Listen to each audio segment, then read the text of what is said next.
할렐루야. 10월 2일 목요일 원포인트 큐티에 오신 여러분들을 주님의 이름으로 축복합니다.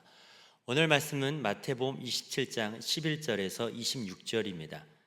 예수께서 총독 앞에 섰음에 총독이 물어 이르되 내가 유대인의 왕이냐? 예수께서 대답하시되 내 말이 옳도다 하시고 대제사장들과 장로들에게 고발을 당하되 아무 대답도 아니하시는지라. 이에 빌라도가 이르되 그들이 너를 쳐서 얼마나 많은 것으로 증언하는지 듣지 못하느냐 하되 한 마디도 대답하지 아니하시니 총독이 크게 놀라워하더라. 명절이 되면 총독이 무리의 청원대로 죄수한 사람을 놓아주는 전례가 있더니 그때에 바라바라 하는 유명한 죄수가 있는데 그들이 모였을 때에 빌라도가 물어 이르되 너희는 내가 누구를 너희에게 놓아주기를 원하느냐? 바라바냐? 그리스도라 하는 예수냐 하니 이는 그가 그들의 시기로 예수를 넘겨준 줄 알미더라. 총독이 재판석에 앉았을 때에 그의 아내가 사람을 보내어 이르되 저 옳은 사람에게 아무 상관도 하지 마옵소서. 오늘 꿈에 내가 그 사람으로 인하여 애를 많이 태웠나이다 하더라. 대제사장들과 장로들이 무리를 권하여 바라바를 달라 하게 하고 예수를 죽이자 하게 하였더니 총독이 대답하여 이르되 둘 중에 누구를 너희에게 놓아주기를 원하느냐? 이르되 바라바로소이다.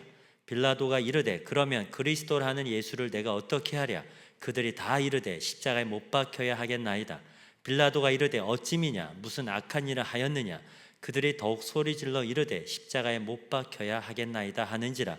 빌라도가 아무 성과도 없이 도리어 밀란이 나려는 것을 보고 물을 가져다가 무리 앞에서 손을 씻으며 이르되 이 사람의 피에 대하여 나는 무죄하니 너희가 당하라. 백성이 다 대답하여 이르되 그 피를 우리와 우리 자손에게 돌릴지어다 하거늘. 이에 바라바는 그들에게 놓아주고 예수는 책찍질하고 십자가에 못 박히게 넘겨주니라. 아멘. 이제 담임 목사님께서 치러야 할 죄값이라는 제목으로 큐티 인도해 주시겠습니다. 할렐루야. 자, 10월 2일 날 오늘 이제 목요일 날 목요 기도의 하모니, 기도의 아름다운 운율을 하나님께 올려드리는 날입니다. 자, 여러분 이 말씀과 기도는 야긴과 보아스 같은 성전의 두 기둥이에요. 뭐니 해도 무슨 방법론, 무슨 세미나 또 무슨 노하우를 얘기한다고 한들 하나님의 은혜로 되어지는 교회에서는 사실은 포장에 불과합니다. 말씀과 기도, 말씀을 듣고 기도로 알아 올리는 것, 이것이 본질입니다.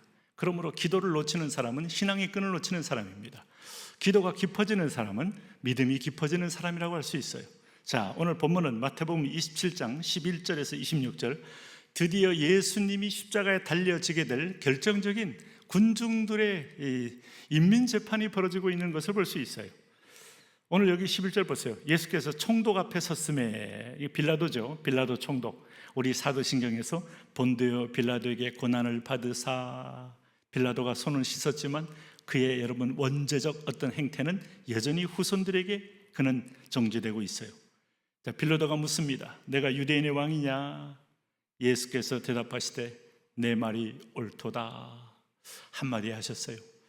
여러분, 사람들이 유대인의 왕이라고 그를 오히려 이 로마로 대적하는 그야말로 역적이라고 폄하할 때 예수님은 그 말을 이 지상과 땅의 왕으로 오신 분임을 스스로 선포하시는 겁니다.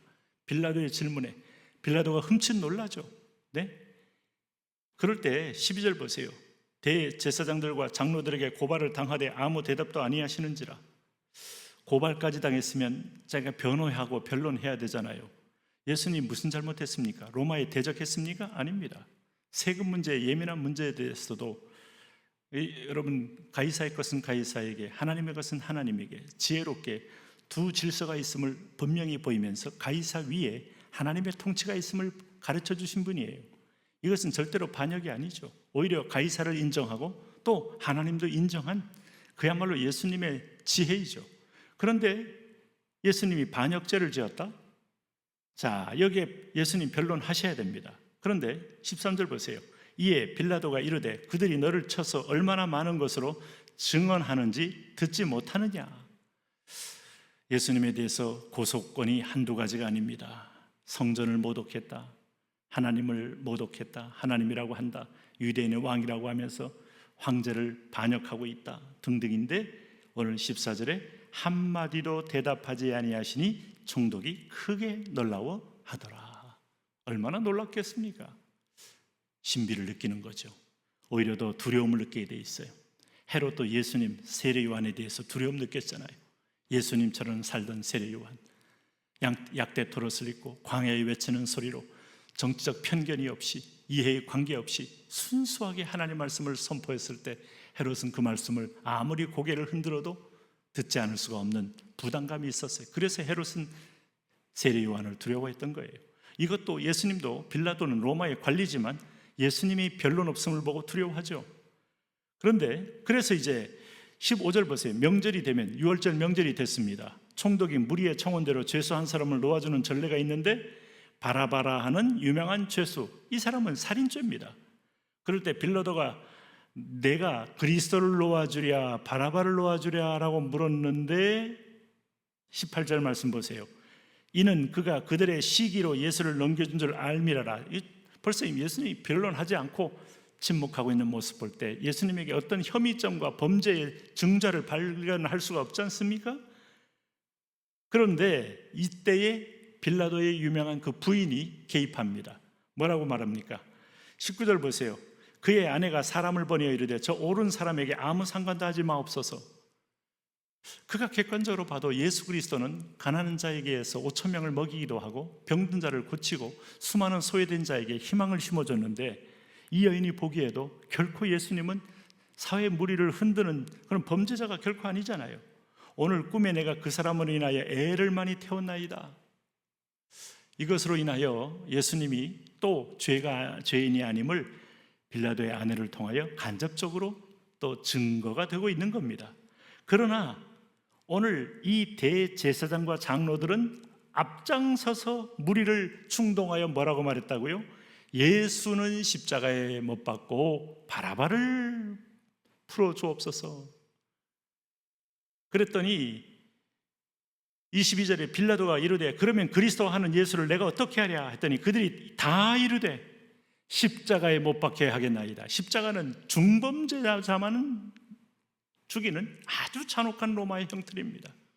여러분, 십자가에 내귀퉁에 못을 박고 6시간, 8시간, 9시간을 달려있으면서 몸이 마르고 피가 빠져가면서 고통 가운데 죽어가는 참으로 처절한 형틀이에요. 근데 예수님이, 죄 없는 예수님을 십자가에 못 박게 하겠나이다. 이거는 빌라도마저도 받을 수 없는 충격적인 내용입니다. 그래서 23절에 빌라도가 이렇게 말합니다. 어찌미냐, 무슨 악한 일을 하였느냐. 그들이 더욱 소리질러 이르되 십자가에 못 박혀야 하겠나이다. 이러다가 밀란나고 자기가 분봉왕 총독으로서 통치를 못한다는 소문이 로마 황제까지 귀에 들릴까 봐 정적인 이해타산으로 예수님의 실제 죄는 그는 분별해 보지 못하고 그냥 어떻게 했습니까? 책임만 회피하고 넘겨주게 되는 그런 일을 당하게 된 거예요. 24절 말씀 보세요. 빌라도가 아무 성과도 없이 도리어 밀란이 나려는 것을 보고 물을 가져다가 무리 앞에서 손을 씻으며 이르되 이 사람의 피에 대하여 나는 무죄하니 너희가 당하라. 자, 빌라도의 저주는 제사장들과 산헤드린 공의원들과 유대인들에게 여러분 던져졌습니다. 그럴 때 25절에 백성이 다 대답하여 이르되 그 피를 우리와 우리 자손에게 돌릴지어다. 하나님에 대하여 정면 대적한 거죠.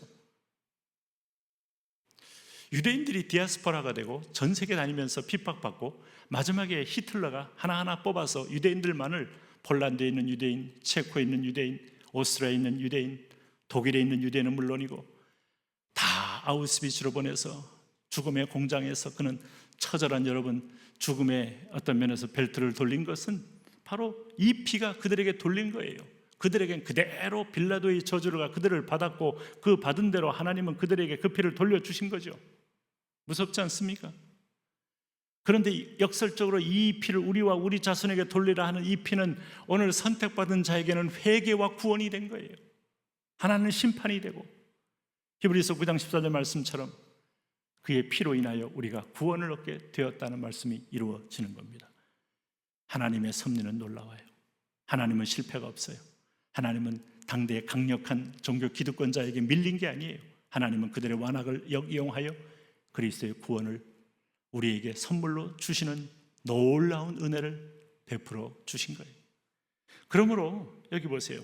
26절에 이에 바라바는 그들에게 놓아주고 예수는 채찍질하고 십자가에 못 박히게 넘겨주니라. 이것이 바로 오늘 우리는 살고 그는 바라바는 누구냐? 납니다. 여러분입니다. 마땅히 죽어야 하지만 예수님이 등장하면서 바라바가 사는 날이 되고 그는 죄 없이 우리 죄를 짊어지고 죽음에 넘겨준 바 되는 사건이 바로 그리스도의 사건입니다. 이걸 믿느냐가 당신의 구원을 결정합니다. 하나님, 주님의 사랑, 주님의 은혜를 오늘도 기억하며 그 은혜로 모든 영역에서 감사하며 찬송하며 헌신하며 살게 하옵소서. 예수님 이름으로 기도합니다. 아멘.